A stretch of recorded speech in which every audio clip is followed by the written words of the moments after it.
Hello student, for class 8 English. आज मैं lesson second का आगे जो पढ़ाया था उसके आगे पढ़ाने जा रहा हूँ। Next page. इसके पहले मैंने पढ़ाया था ये सर्टेनली ही सा ए बुलक। उसी समय उसने एक बैलगाड़ी देखी। इसके आगे of hay and he asked the cart driver the price of the hay। उसने गाड़ी चालक से भूसे का दाम पूछा। He was succeed to buy the hay after so much bargaining। काफ़ी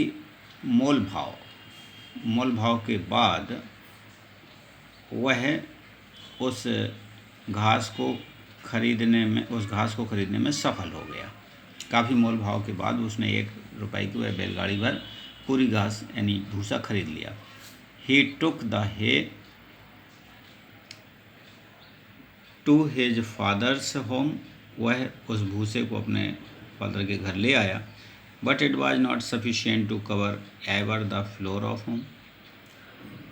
लेकिन वह भूसा तो घर के पूरे फर्श को भी ढकने में नाकाम था। नॉट सफिशिएंट माने पर्याप्त नहीं था। The second son took a rupee and he sat down to think. दूसरा बेटा रुपया लिया उसने और वह बैठ गया सोचने के लिए। व्हाट ही शुड डू, क्या करे वह। आफ्टर थिंकिंग टू मच, काफ़ी अधिक सोचने के बाद ही वेंट टू द मार्केट। वह मार्केट गया। He purchased some candles. उसने कुछ मोमबत्तियाँ खरीदी फॉर 1 रुपीज़, 1 रुपये की। And came back to his home, और अपने घर वापस आ गया। It was getting dark now, अंधेरा हो रहा था। The second son let the candles in every room. उस दूसरे बेटे ने प्रत्येक कमरे में सेकेंड लेट 10 कैंडल्स, मोमबत्तियों को जला दिया। At once the home was filled with light. तुरंत ही पूरा घर रोशनी से भर गया। Seeing this the old man was very please. यह देख करके वह वृद्ध व्यक्ति बहुत खुश हुआ। विथ हिज सेकेंड सन, अपने दूसरे बेटे से। ही सेड टू हिम, उसने उससे कहा, माई डियर सन, मेरे प्रिय बेटे, you have shown the true wisdom. तुमने सच्ची बुद्धि दिखाई है। I will give you my all property. मैं तुम्हें ही अपनी पूरी संपत्ति दान करूँगा। मैं अपनी पूरी संपत्ति तुमको दूंगा।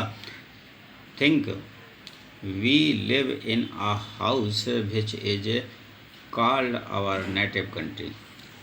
इस पाठ में ये शिक्षा दी जा रही है। सोचिए कि हम सभी लोग एक राष्ट्रीय देश में रहते हैं, अपने निजी देश में रहते हैं। We live in a house, हम एक घर में रहते हैं। Which is called our native country, जिसे हम अपना देश कहते हैं। यानी हमारा भी एक घर है, ये पूरा देश। We have such us, we have each of us been given this rupee. हमको भी प्रत्येक को रुपए दिए गए हैं। टू प्रूव आवर सेल्फ, अपने आप को सही सिद्ध करने के लिए, बुद्धिमान साबित करने के लिए। और वो रुपए क्या हैं? Each of us different type of power. ये रुपए हमारे पास, ये रुपए तो नहीं है, उन रुपए के रूप में हैं हमारे पास विभिन्न प्रकार की शक्तियाँ। लाइक बॉडी, शारीरिक शक्ति। माइंड, मानसिक शक्ति। करेक्टर की शक्ति, स्ट्रेंथ और ताकत। टाइम, समय। इंटेलिजेंस, बुद्धि। विच कैन बी यूज, जिसे हम यूज करना है। एज वी लीव स्कूल, जब हम स्कूल छोड़ते हैं। एंड गो आउट, और बाहर जाते हैं। We are tested as to how we show our talents with we have. तब हमें हमारी परीक्षा होती है कि हम अपनी बुद्धि को, अपने टैलेंट को किस प्रकार से यूज करते हैं। If we are going to be good citizens, अगर हम अच्छे नागरिक बनने जा रहे हैं। Then we shall use our powers to try to lightning our country. अगर हम अच्छे नागरिक बनने जा रहे हैं तो हमें अपनी शक्तियों को अपने देश को प्रकाशित करने के लिए यूज करना चाहिए। Because no country can progress unless it has good citizen, क्योंकि अच्छे नागरिकों के बिना कोई भी देश उन्नति नहीं कर सकता।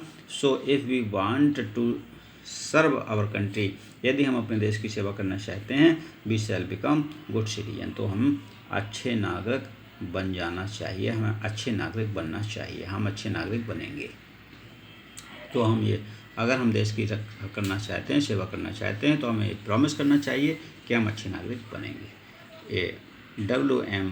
राइमबर्न ये इसके लेखक हैं। तो ये लेसन आपका पूरा हुआ और इसको आप लोग पूरा लिख लीजिए एयर कॉपी में। इसका एक्सरसाइज बाद में कराऊंगा।